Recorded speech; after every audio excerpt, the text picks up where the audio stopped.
How we doing, guys? Dan here from DYD Performance. Got Keegan with me, and then Chip Montgomery's our guest. Chip, appreciate you being with us. Bet. Okay, so I guess honestly, like Keegan and I were talking, like really where we want to start is I kind of want you to just tell like your story. So you told me a little bit when we talked the other day, but if you just let everybody know kind of like what your journey has been so far. Yeah, sure. So when I got out of college, I went into the Marine Corps for about 5 years, and early 20s, very active. I didn't have to think about what I ate. Sure, sure. I mean, I was burning a lot of calories, and I could just eat crap or whatever I wanted. When I left the service and got a desk job, my metabolism started slowing down, and started slowly putting on the weight. Okay. So I think my story is probably similar to a lot of guys. You get to that middle age and you suddenly wake up one day and realize that you're a lot heavier than you want to be, that you can't move the way you want to. Not even guys. That's just like everybody. I mean, everyone gets to that, I feel like. I mean, that's a pretty common thing. Sure. So. Yep. And once the 50s hit, not only was I, feeling lazy and overweight, but then the aches and pains start kicking in too. Okay. So, okay. A couple of knee surgeries, probably from carrying around extra weight. Sure. So, how heavy did you get? I was 225. Okay. And how tall are you? Like 6'1". 6'1"? Okay. Yeah. So, okay. I mean, not horrible, but How much did you weigh in the Marines? about 170, 175. Okay, So that's a pretty substantial. about Yeah. 50 pounds. Yeah. Okay. Yeah. Okay. So in 2016, when I was 52, it was kind of a sort of a New Year's thing. I got to change something in my life. So I started going to the fitness center, working out a couple days a week, lifting. I'd never really done lifting before, so that was new for me. I'd done running and that sort of thing, but lifting was sort of a new thing, and started feeling better right away. Dropped a little bit of weight, 7 or 8 pounds over a few months there. And then mid-year, about July, I found an app that I started using to track what I eat. And that was the game changer for me. Okay. Because what app was it? It's called Lose It. Lose It. Okay. Yep. So that's similar to MyFitnessPal, isn't it? Yeah, similar. Probably. Yeah, I think okay. there's quite a few of them out there. So basically, just like made you aware of what you were eating, Oh man. more or less. Yeah. Okay. Yeah. I mean, it's similar to what we see here in the financial planning business when we are talking with clients that are working on a budget. One of the things we tell them is you need to track how you're spending your money now. And a lot of times when people start tracking, they realize, oh my gosh, I had no idea. Absolutely. It was the same way for me with eating.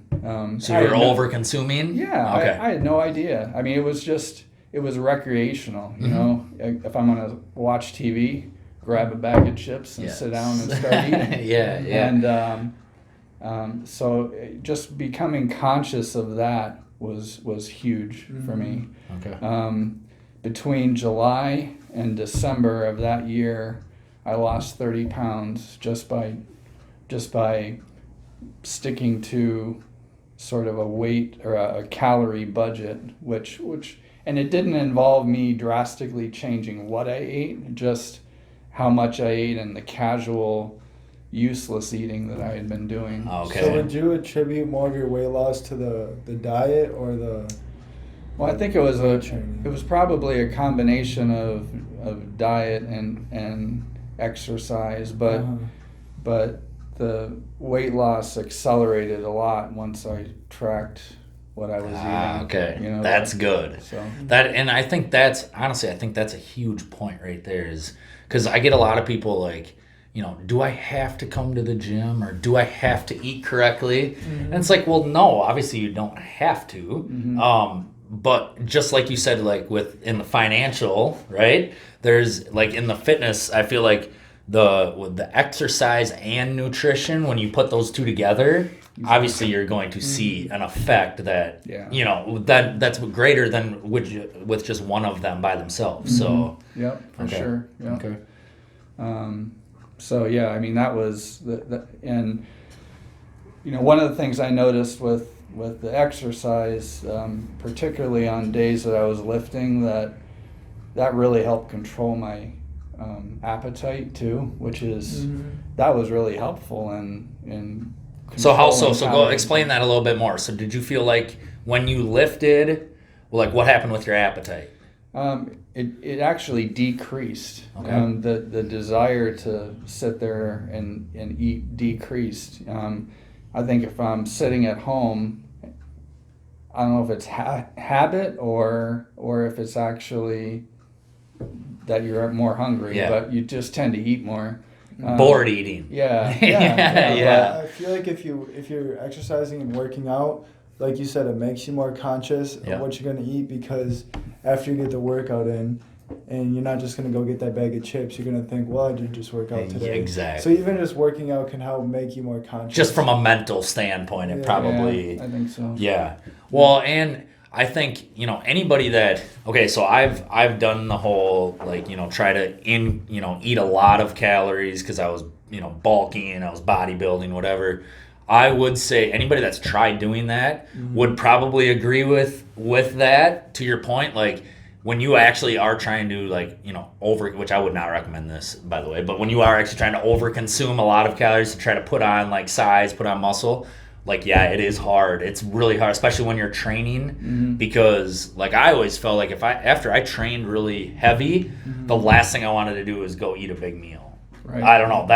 Exactly. Yeah, and I feel like and it was kind of always it always was matched with how intense I went at the gym. Yeah. So if I went harder at the gym, I'd usually was less full. I don't know. And again, I don't know if that's more of a mental. Yeah, I don't know. Yeah, I'm not sure. But so then when after you got your nutrition more on point, and you lost that extra 30 pounds, so now is that pretty much where you've been at now? No, actually, well, over the next year, the weight loss continued. Okay. In 2017, I lost another 15 pounds. So altogether, I lost 40 to 45 pounds. I'm only about 10 pounds heavier than I was in the Marines at this point. Awesome. So, and Wow. I feel just so much better. I can tell, running the demand on my joints is so much less. I don't have the achiness that I used to have. Yep. So Yep. Absolutely. Okay. so big difference. Awesome. Yeah. Okay, so then let's fast forward then. So today, right now, what is the regimen you try to stick with? Is there are you maintaining now? Yep. What are you what are your goals right now? And it wasn't a conscious, I'm going to get to this weight and stop. It just kind of happened. I think my body just decided this is the weight that it wants to be. Yes. So now that I'm here, I've been between 180, 185 since 2017. Okay. My regimen is I do 2 days a week of lifting. I do a full body workout twice a week. Okay. Maybe it's because I'm a 50-plus-year-old guy. I can't do more than twice a week for lifting. I just find that muscles need 2 to 3 days for me to recover and be ready. So yep, absolutely. So I experimented earlier on with frequency and different types of workouts, and this is kind of what works for me as far as lifting goes. I try to do something on other days as well, maybe more cardio related, either running or hiking or something where I'm getting out and staying active. Yeah, and burning some calories there. Even walking will burn 100 calories a mile. So it's all helpful. And absolutely. So yep. So so when you at first when you started lifting, what did you, so like, then this is obviously back before, you were just starting your weight loss journey. What were like the things you were trying to focus on?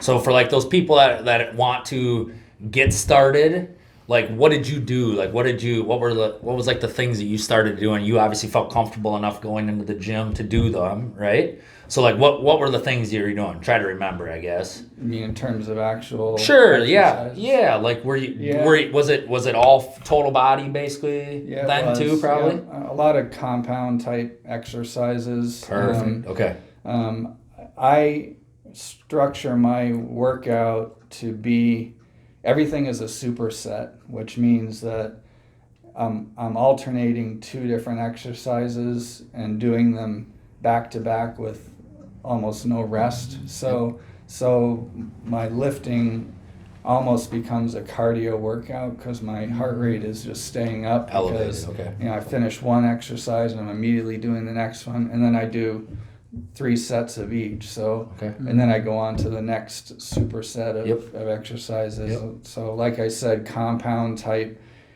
bench press, rows, lat pull downs. The big muscles. Things that are gonna work combinations of muscles together. So you were doing that right away too?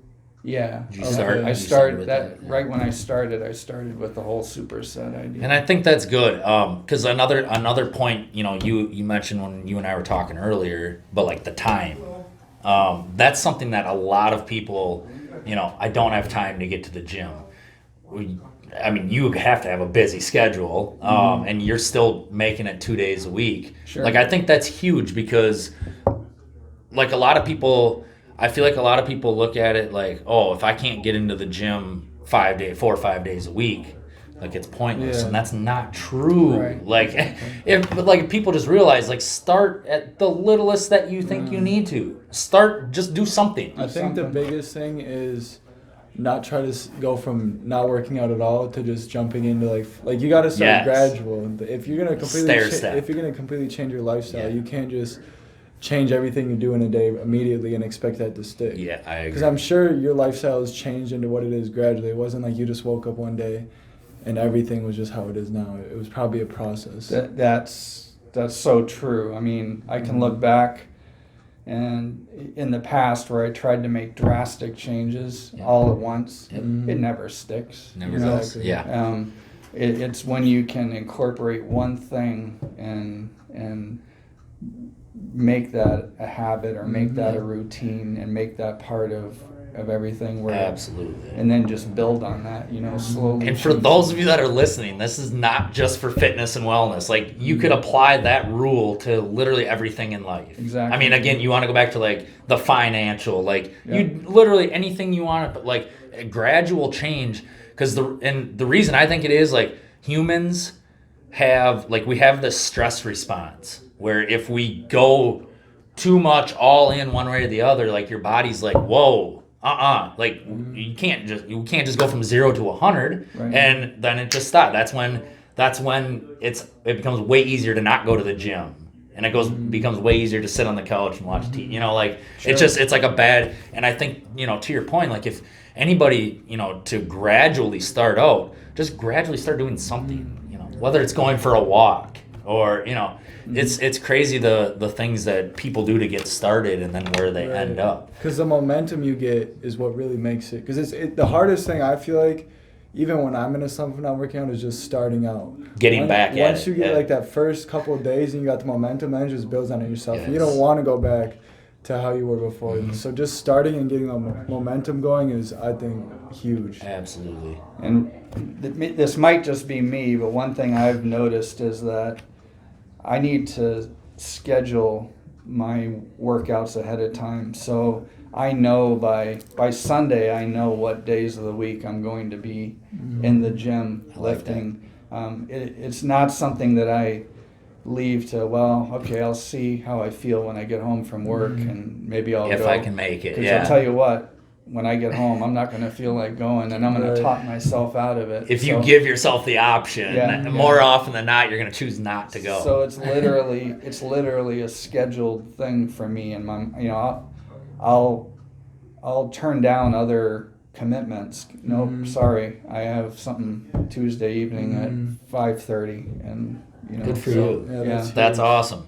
I think that is, I mean, and it goes back, the failing to prepare is preparing to fail. Like, that is true also. I mean, and it doesn't matter, like, if we're talking about, like, what you're going to eat for the day or what you're going to do for, when you're working out, anything like that. Like, if you can just try to plan ahead of time, and then it takes care of those, somebody brought something in for lunch at work today, like, or like, there's just, it's life. Like, that's the real world. Life happens. Yep. And the more people can try to not fight that and just, like, plan for it, know it's going to happen, know life is going to happen, and just try to work around it. Yep. Right? Like, Exactly. I mean, that's got to be the best. Yep.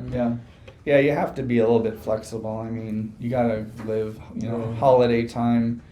My calorie budget was just, blown out of the water. Yeah. Oh, well, that's what happens. And that's then, okay. And then the next week, you just get back on track. Yeah, exactly. It's okay.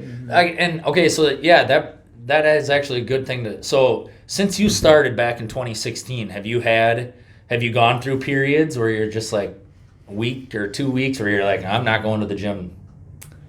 Have you been pretty consistent with it? Yeah, I have been pretty consistent. Okay. That I had some issues with, injury that slowed me down, and I had to kind of change what I was doing.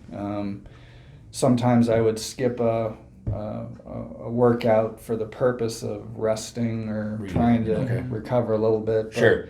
But I'm to the point now where I actually look forward to it. So it's not something that I treat myself to skipping. It's because it's something that I'm to the point where I enjoy it and enjoy how I feel afterwards. So I don't want to. So someone who is at the point you were at a couple years ago and wants to be where you're at, what advice would you give them for starting out? Well, I think going back to what you said, just starting with something, incorporates wherever you're at in your physical activity level, try to add one thing to it and just make that part of your routine. Schedule it if you can, where you're not going to put it off or let something else replace it. I really think knowing what you're putting in your body is pretty important, and that it would be pretty eye-opening for a lot of people to track, at least for a while, what 3 they're days. doing. Yeah. That's honestly, like, I usually have anyone that comes to me, I say, track your calories for 3 days. Yeah. Just track everything you put in your mouth for 3 days, and you'll get a pretty good idea, how much food you're actually eating. And because you're right, that's a thing a lot of people just don't know. Yeah. They've never tracked calories. So you could tell them, hey, are you eating 2,000 or are you eating 5,000 calories? They would have no idea. Right. Most people wouldn't even know the difference. Exactly. So one of the things I've learned as I've tracked my eating and look back to how I ate before I tracked, I used to eat until I felt full, and that was a big mistake, because what I've learned is that my body doesn't signal that I'm full when I'm actually full. It takes 5 to 10 minutes before my body will give me that signal. So before I was tracking what I ate and eating portions of things, I would just eat until, I feel full. Well, guess what? I've just eaten for the last 10 minutes. When you're probably already I was full. already full. Yep. So there was an extra 300 or 400 calories that I didn't need, that I just, And that, by the way, that's not just you. That is scientifically proven. Like, most people, it takes usually between 10 and 15 minutes, actually. Oh, okay. And it's a hormone. I forget if it's leptin or ghrelin. I should know that. One of those two hormones gets released from being full. And but it does take it. It takes a few minutes for that actually to happen. So to your point, like, that is a huge thing. Like, when you're eating, you're not going to feel full right away. By the time you feel full, you've probably overeaten. If you're not keeping track of what you're eating. Yep. Actually. Yep. So So do you count your calories now, or is it more of just tracking to see what you eat, or are you like, okay, I'm gonna hit this number today? No, I actually track the calories, and it's just, I guess, a function of using the app, because the app, when I enter what it is that I'm eating, it asks how much of it, and then it tracks those calories, and I have that daily budget, so I try to keep it close to that budget, and I don't find it to be a burden to do that. Yeah, it doesn't take long. Yeah.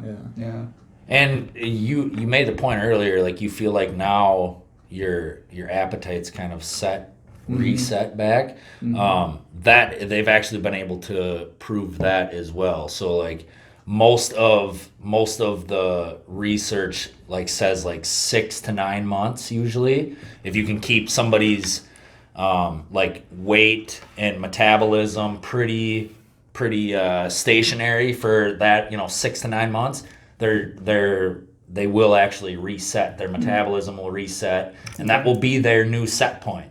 So to your point, like if I think the worst thing that people do is like the yo-yo, the go back and forth. And trust me, I've fallen victim to that before, and I feel like a lot of people do because they go on these really restrictive diets that might give them that weight loss those first couple weeks, but there's no way in hell they're ever going to stay on that diet. Like it's just not maintainable. Right. And I feel like, for all those people out there, like if you try to do it the healthier way, like I like the way that you did it, because honestly, like you did it gradual enough, and you did it where you wanted to make the changes. It wasn't somebody else saying, oh, hey, Chip, like you need to do this. And you need to, like, you wanted to put that work in. And then once you did, you wanted to start changing your nutrition. And like, I don't know, I feel like that's like a recipe for success. Like you did it the right way. You didn't try to do it too fast. You didn't try to cut corners. Like you put in the work, slow, methodical, made the changes as you did, as you needed to. Like, I don't know. I feel like that's why you are obviously successful like you were. Yeah, and going along with that is, and this is probably an area where I could still improve on, is I didn't suddenly change my entire diet to, okay, I'm only going to eat, cauliflower and lettuce, from now on. No, I eat the same things I ate before. I just measure out a portion of it and eat that, and when I finish eating that, if I still feel hungry, I say, okay, well, I'm gonna wait 10 minutes and I'll see if I'm still hungry. If I am, I'll get more. Okay. Usually I'm not. That's awesome. So, but I'm not necessarily eating this super healthy food. I'm just eating it in different proportions than I did. Right. So. And for everyone out there, that is literally the best thing to do. Do not cut carbohydrates. Like, I've tried it before. Don't cut fats. Like, oh my God, I wish I could have gone back to like my old self and told, like, because at the end of the day, no expert will ever disagree on this. Like, it's calories in versus calories out. Right. Anybody worth any sort of knowledge knows that it's calories in versus calories out. What you're consuming versus what you're burning. Yep. And whether that's made up of, mainly carbs. Obviously, there's different ratios for different people that works better for other people. But at the end of the day, like, just your portion sizes. Yeah. Not over consuming all the time. Sure. So I don't know. I love that message. I really do. So I want to go back to what you said about how now when you go to the gym, you said you're not treating yourself to taking time off. Like you do enjoy it, right? Yeah. So when you started, did you still kind of see the gym as like, oh, I have to go to the gym? Like how did your relationship with the gym change? Like how long did that process take and what did it look like? That's a good question. I think with anything like that, there's probably a period of time where you have to work through it a little bit. There's obviously the soreness that you deal with when you're first getting into something, and you have to work through that a little bit. Part of that, I give myself, an extra day of recovery, maybe 3 days between working out, so that partly helps with that. There's a little bit of okay, I gotta, get dressed and go down there again, but it was, you start seeing a little bit of results. You start realizing that when you get home afterwards, how much better you feel, and pretty soon, my mindset just started to change. That this time is for me, so it became something that I didn't have to do. It was something I wanted to do. Right, because obviously the benefits of exercise go well beyond the aesthetics. Yeah. And the way you what you look like. Like you probably had so much more energy. You thought were thinking clear. Like you just felt For overall sure. better. Yeah. Yeah. And people don't experience, or they don't know, they think that people are just making that up too. I feel like a lot of people like listening are going to be like, well, of course they're going to say that. They just want you to come work out. Like, no, it is true. Like you feel, if once you do it, like you said, it does suck obviously at the beginning. Yeah. But Keegan and I, to that point, we were talking about today, like we don't like lifting now where the next day, like you don't feel sore. Yeah. Because then I'm like, what did I even do yet? Did I actually work? Yeah. So like, as much as like that muscle soreness sucks, it's still fun. Like you miss that. Like when you don't have it for a while, you're like, why are my muscles not sore? And it's like it's a thing that becomes addicting. Like that feeling, that gratification you feel after a really good workout, that becomes as addicting as anything else can. That sense of accomplishment. Absolutely. And that part gets missed by people that don't work out consistently. And again, people like us tell them, and until you actually experience that euphoria for yourself, I mean, it's just people talking. Like you're not actually going to believe it. But I wish everyone could feel that. Right. I know people who have just said to themselves and said to me, "Oh, I got to get in shape. I'm going to start going to the gym," and then they go. And they absolutely, for an hour and a half, just kill themselves. Yep. And then the next day, they can't even move. Yes. And what happens? Well, they don't go back because they're so sore. They're like, I don't want to experience that again. Well, right. If you don't take it gradual, I feel like the relationship with it is always going to stay like that. Yes. Yeah. Because if you're put out for the next day, you're like, oh, that sucked. But if you're gradual and you let it build up, it becomes fun and like time for yourself, and you feel better after. Yep. So that just comes back to taking it slowly and I'm as guilty of that. Like, and I'm just thinking like all the number of people I've trained over however many years now.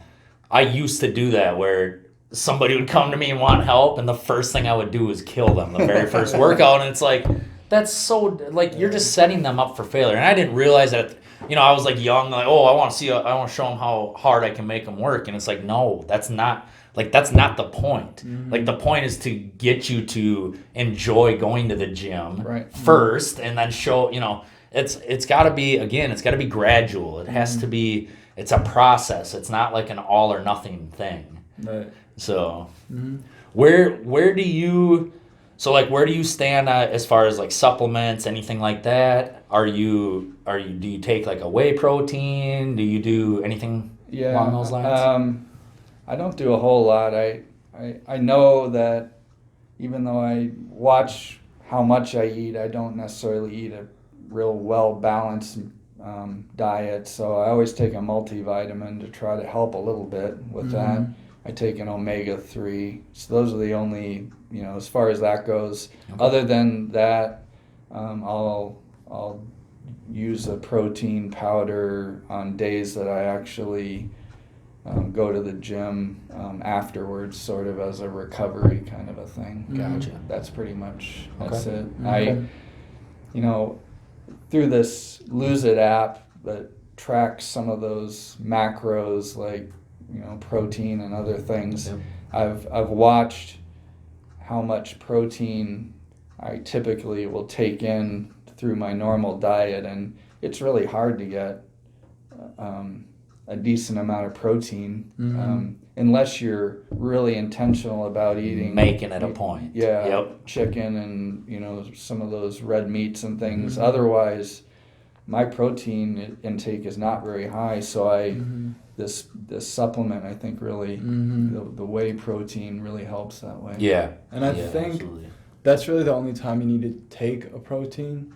Like, unless you're someone who eats a high meat diet and gets lots of protein, like, the whey protein is just to help you hit that number. It's not Yeah. like, it's not like you're working out and you need to drink a protein Yes, shake yes. to get Everyone ready. out there, you do not need whey protein. It's Like, it's just so everyone knows. It's just if you need more protein in Yeah. your diet, it's just a supplement to help you get there. Yeah, and all those like kids, because I see all the time, like kids will be like, well, what whey protein should I get? Like, no, drink your chocolate milk. Mm-hmm. Like, that's really what you, like, especially, you know, like those athletes. Like, Just eat some peanut butter. yeah, yeah. It's Like, protein. yeah, exactly. I mean, people definitely get way too carried away with the supplements. Right. And again, back to your point, like when you didn't drastically change what you ate, I also think that's a good thing for a lot of people, because I think people, wrongly so, they look at like the whole, let's just take health and wellness as a whole, and they look at it as like a bad thing, like a chore. Like, I don't get to eat what I want. Right.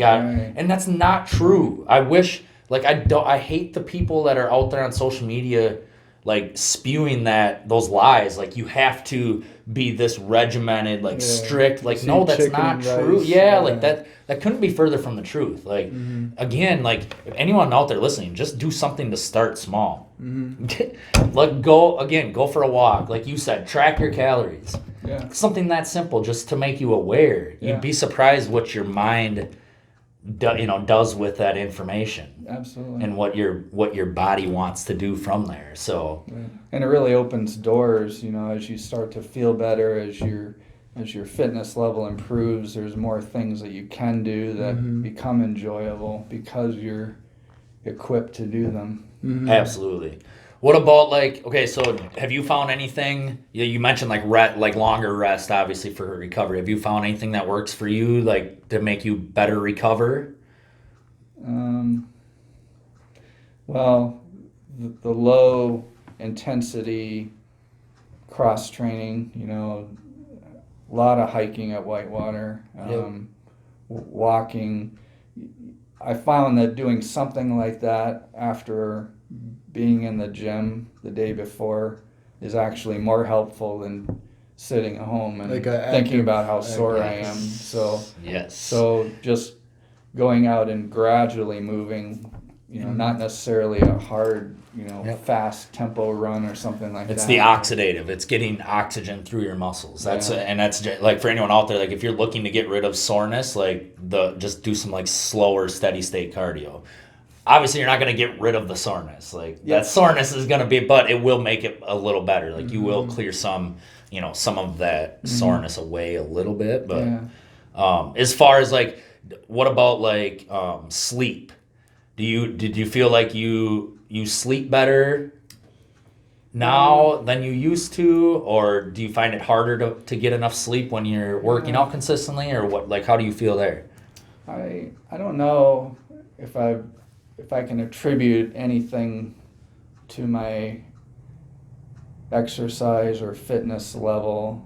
My sleep has always been pretty constant. I do think sleeping gets harder as you get older for some reason. So I do tend to sleep better after I've had a good day of working out. So that's a positive.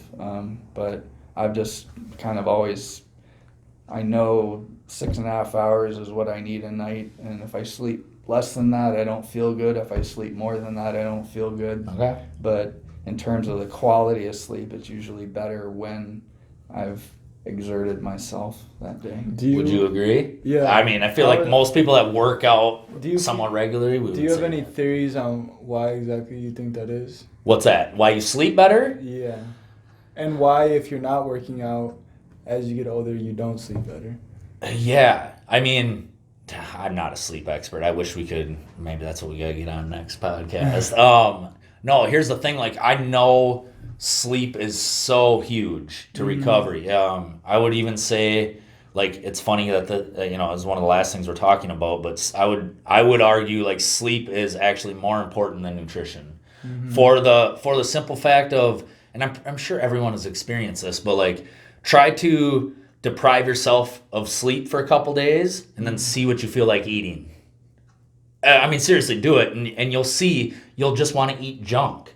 Like, I don't know. I honestly, I don't, again, not a sleep expert. I don't know what the mechanism is there, but it is a thing. When you are sleep deprived, you're always going to want to consume more calories. I don't know why that is. I have no idea. But I would say too, like just constantly stressing your muscles. You got to remember, like when you are working out like that, you are eliciting a stress response from your body. But with that stress response comes your body fighting it, and obviously it'll lower. So although the stress response is heightened after your workout, the comeback, the drop back down is actually less. And I feel like throughout human history, that's probably how it's been. Because if you think back in the days, people would be out all day like hunting, gathering for their family. Yeah. Because the only reason that we honestly work out is just to combat a sedentary lifestyle. Sure. Like people didn't used to have to go to a gym and work out. They got their workout. Yes, exactly. So now when you work out, that's probably why you get better sleep, because it's like your body's used to that. Like, but that's what it wants. If you're not working made out, to do that. Yeah, exactly. It was made to be active. Exactly. So if you're not working out, your body's probably just confused and thinks you're already getting that rest throughout the day. Not doing anything. Yeah. I don't know. That's just I don't know either. And honestly, but I'm pretty sure, like I said, anybody that has done any sort of exercise, let's just say, for any and it doesn't even have to be strength training, anything, but if you do, and you'll realize you sleep way better. And so again, I don't know, I'm not gonna pretend to know the mechanism at play there, but I would agree with that. Yeah. So did you start, when you first started, Chip, did you only start with 2 days a week in the gym? I think I tried 3 days initially. Tried going 3 is a little too much? Just with a day off, Monday, Wednesday, Friday, gave myself the weekends off, but it was just a little too much for me. And that's, I think that's a good thing too, because I feel like the thing that's out there is like, go to the gym Monday, Wednesday, Friday. And I think 3 days is too much for the majority of people. Yeah. I really do. And especially if you are one of those people that is not used to the gym, honestly, maybe 1 day a week is all you need. Or maybe 1 day a week you just wake up in the morning and do some squats and some sit-ups. It's so individual though. I know it is. I'm sure working out is just puts you in touch with your body. You probably learn so much about your body. That's what it does, is you'll find out what works best for you. Absolutely. There's no really cookie cutter way, but just you're never gonna find that out if you don't start somewhere. Yes. Exactly. Sure. Yeah. Exactly. So to close this, Chip, what advice would you give somebody? I know, Keegan, you asked him just starting out, but what would you say to somebody that has maybe been back and forth in the gym and has just taken a break for quite a while? What would you tell them? What can they do to first just get started? Well, first off, I would say try to schedule time to go to the gym ahead of time. Know when you're going to go. Don't overcommit yourself to go. Maybe it's like we were just saying, maybe it's 2 days, maybe it's 1 day. As far as eating goes, don't try to make huge drastic changes, but try to become more conscious about what you're eating, and portion sizes do matter, and you're probably eating more than you need to. So try to track that. There's a lot of free apps out there that'll help you to do it. So I think that's a good place to start. I think it's fantastic. Yeah. I really do. I think that's great advice. Like I said, there's so many people out there. I know for a fact, you just do something to get started. I can't put a number on it, but just do something, and it will momentum will take a hold. I really do think it's so important, because I'm sure, honestly, from you said you lost 50 pounds, about 45-ish. So just you taking that first action, that probably added years onto your life. Just think if you would have kept going down that path, So I think it's so important that people have to. It's essential. We have to exercise, eat healthy. Yeah, sure. It should just be part of our lives. Absolutely. Well, Chip, I appreciate you talking. That was awesome. Appreciate it.